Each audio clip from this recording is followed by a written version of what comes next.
28번입니다. 완전 자본 이동하에 소규모 개방 경제에서 먼델 플레밍 모형 ISLM BP 모형을 의미하죠.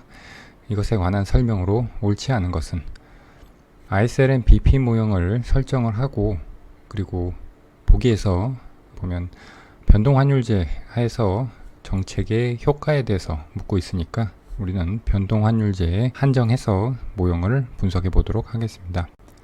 자, ISLM BP 모형입니다. IS 곡선은 생산물 시장의 균형을 나타내는 식으로 총 공급이 총 수요, 소비와 투자, 정부 지출, 순수출의 합으로 구성되어 있습니다.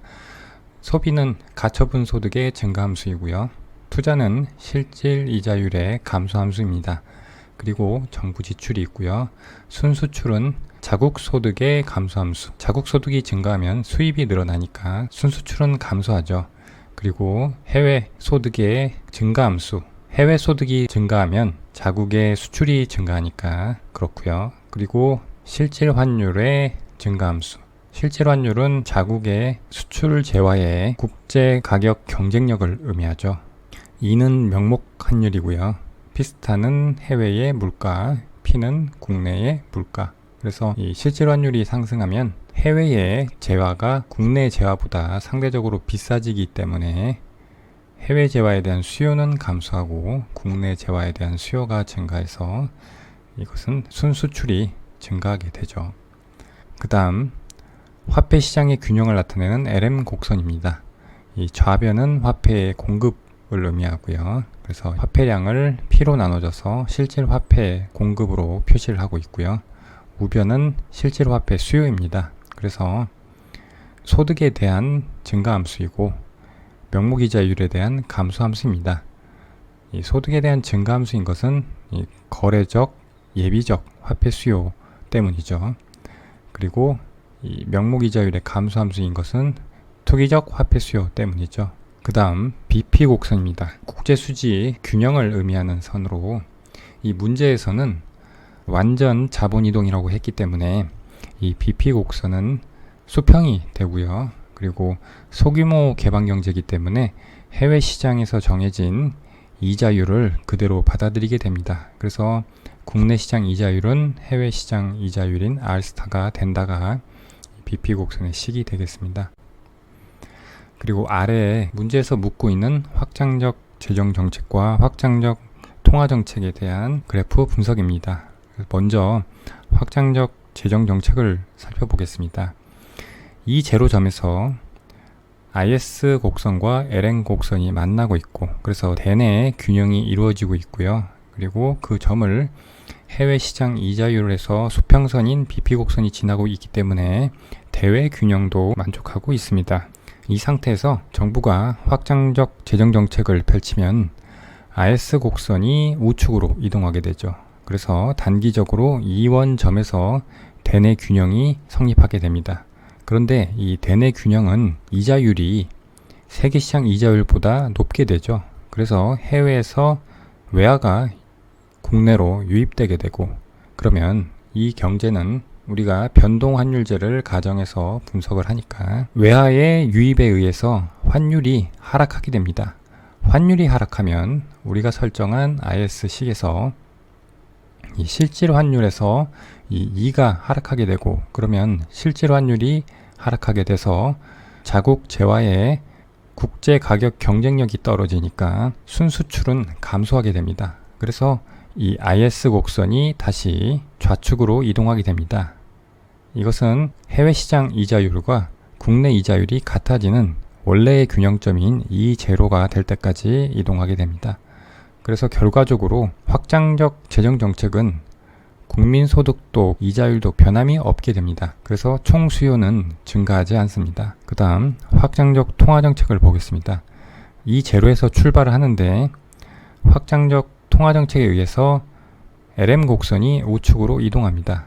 그래서 단기적으로 이원점에서 대내 균형이 성립하게 되고, 그런데 이 이원점은 해외 시장 이자율보다 이자율이 낮습니다. 그러면 외화의 유출을 가져오게 되고, 외화의 유출에 따라서 환율이 상승하게 됩니다. 환율이 상승하면 IS 곡선식에서 이 실질 환율이 상승하게 되고 그러면 순수출이 증가하게 됩니다. 따라서 IS 곡선이 우측으로 이동하게 됩니다. 언제까지 이동하냐면 국내 시장 이자율이 해외 시장 이자율과 같아지는 E2점까지 이동하게 됩니다. 그래서 최종 균형이 E2점에서 성립하게 되고 이것은 최초의 균형 E0보다 국민소득이 Y0에서 Y2로 증가하고 이자율은 그대로 해외 이자율로 결정이 되는 이러한 균형이 됩니다. 그러면 보기를 하나씩 보겠습니다.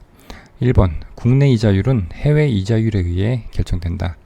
완전 자본이동이고 그리고 소규모 개방경제이기 때문에 해외 시장 이자율을 그대로 받아들이게 된다고 그랬죠. 그래서 1번은 맞는 보기가 되고요. 2번 변동환율제 하에서는 확장적 재정정책으로 총수요를 증가시킬 수 없다. 왼쪽 그림에서 봤듯이 이 Y0로 다시 돌아오게 되죠. 그래서 2번도 맞는 보기가 되고요. 3번 변동환율제 하에서는 확장적 통화정책으로 총수요를 증가시킬 수 있다. 이 오른쪽 그림이죠. E0에서 E2점으로 가게 되고 총수요가 Y0에서 Y2로 증가하게 되죠. 3번도 맞는 보기가 되겠습니다. 4번 변동환율제 하에서는 수입 할당과 관세 등의 무역 정책으로 총수요를 증가시킬 수 있다. 이 수입 할당이라는 것은 수입 물량을 제한해서 국내에 들어오는 수입을 억제하는 것을 의미합니다. 그리고 관세는 수입제의 국내 가격을 비싸게 해서 수입을 규제하는 가격 규제에 해당합니다. 둘 다 수입량을 감소시키는 무역 정책이 되겠습니다. 그렇게 되면 이 순수출이 증가하게 되죠. 그것은 IS 곡선이 우측으로 이동하는 것과 동일한 효과를 가져오게 되는데 그러면 확장적 재정정책과 동일한 결과가 나오겠죠. 이때 우리가 살펴봤듯이 총수요는 증가하지 않습니다. 그런데 4번에서는 총수요를 증가시킬 수 있다라고 했으니까 이것이 틀린 보기가 되겠습니다. 그래서 답은 4번이 되겠습니다. 29번 리카디언 등가에 관한 설명으로 옳지 않은 것은 자, 리카디언 등가라는 것은 정부 지출의 규모가 일정할 경우 정부 지출의 재원을 조세로 충당하는 경우 그리고 부채 즉 국채 발행을 통해서 충당하는 경우에 경제적 효과가 동등하다는 정리입니다. 그래서 이것은 이 재정정책의 무력성을 시사하는 정리이기도 합니다. 이 리카디언 등가의 가정을 살펴보겠습니다. 첫 번째, 완전 자본시장을 가정합니다. 소비자 입장에서 저축과 차입이 자유롭고 저축 이자율과 차입 이자율이 동등한 것을 가정하고 있습니다. 두 번째, 경제활동 인구 증가율이 0%라는 것을 가정하고 있습니다. 세 번째, 합리적이고 미래지향적인 소비자를 가정하고 있습니다. 그리고 네 번째, 정부 지출 수준이 일정하다는 것을 가정하고 있습니다. 정부 지출 수준이 일정하다는 것은 정부의 예산 제약식을 보고 알 수가 있습니다. 이 식은 현재 가치로 나타낸 정부 지출의 합이 현재 가치로 나타낸 조세의 합과 같다는 것을 의미합니다. 그리고 소비자 예산 제약이 있는데요. 소비자 역시 현재 가치로 나타낸 소비의 합이 현재 가치로 나타낸 가처분 소득의 합과 같다는 것을 의미합니다. 1번을 한번 보겠습니다. 정부 부채를 통해 조세 삭감의 재원을 충당하는 정책은 소비를 변화시키지 않는다. 먼저 정부가 1기의 조세를 삭감했다고 해보겠습니다.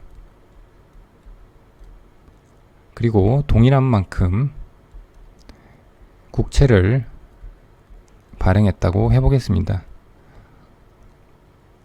그런데 이 정부는 이 예산 제약 하에서 정부 지출을 하게 되는데 정부 지출의 규모가 일정하기 때문에 1기에 세금을 줄여준 만큼 2기에 세금을 증가시켜야 됩니다. 그래서 2기에 정부는 이 1기에 줄여준 세금의 1 플러스 이자율만큼을 2기에 더 증세를 하게 됩니다.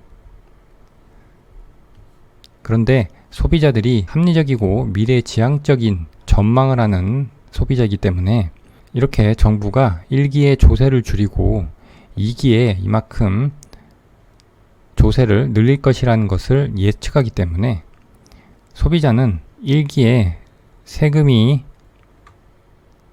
삭감되고 그래서 1기에 가처분 소득이 증가를 해도 소비를 늘리는 것이 아니라 2기의 증세를 예상하기 때문에 오히려 소비보다는 저축을 늘려서 2기의 증세에 대비하게 됩니다. 따라서 1번에 나와 있듯이 정부 부채를 통해서 조세 삭감의 재원을 충당하는 정책은 소비를 변화시키지 않습니다. 1번은 맞는 보기고요. 2번, 정부 부채는 미래의 조세와 같기 때문에 민간이 미래를 충분히 고려한다면 민간의 소득에는 변화가 없다. 방금 1번을 풀면서 설명드렸던 부분이죠. 1기에 조세가 삭감된 것이 결국 2기에 증세로 나타날 것이기 때문에 이 전체적인 민간의 가처분 소득은 변화가 없습니다. 따라서 2번도 맞는 보기가 되고요. 3번, 정부가 장래의 정부 구매를 축소하기 위해 조세를 삭감했을 경우에도 민간은 소비를 증가시키지 않는다. 이 3번은 이 앞에를 보시면 장래의 정부 구매를 축소한다고 했습니다. 그런데 리카디언 등가의 가정에서 네 번째 가정, 정부의 지출 수준이 일정하다는 가정이 이것에 의해서 깨지게 되죠. 그래서 장래 정부 구매가 축소한다는 것은 파란색으로 나타내면 이 G2가 감소한다는 것입니다. 그때 조세를 삭감했다고 합니다. 1기의 조세를 삭감했다는 것이죠. 그러면 어떻게 되죠? 그러면 2기의 증세가 되는 것이 아니라, 왜냐하면 2기의 정부 구매를 축소한 만큼 1기의 조세를 삭감한 것이기 때문에 2기의 조세를 늘릴 요인이 안 보입니다. 따라서 이 소비자는 1기의 조세가 감소했을 때 2기의 조세가 증가할 것이라고 생각하지 않기 때문에 이 1기의 가처분 소득의 증가에 따라서 소비를 증가시키게 됩니다. 따라서 3번은 틀린 보기가 되겠습니다.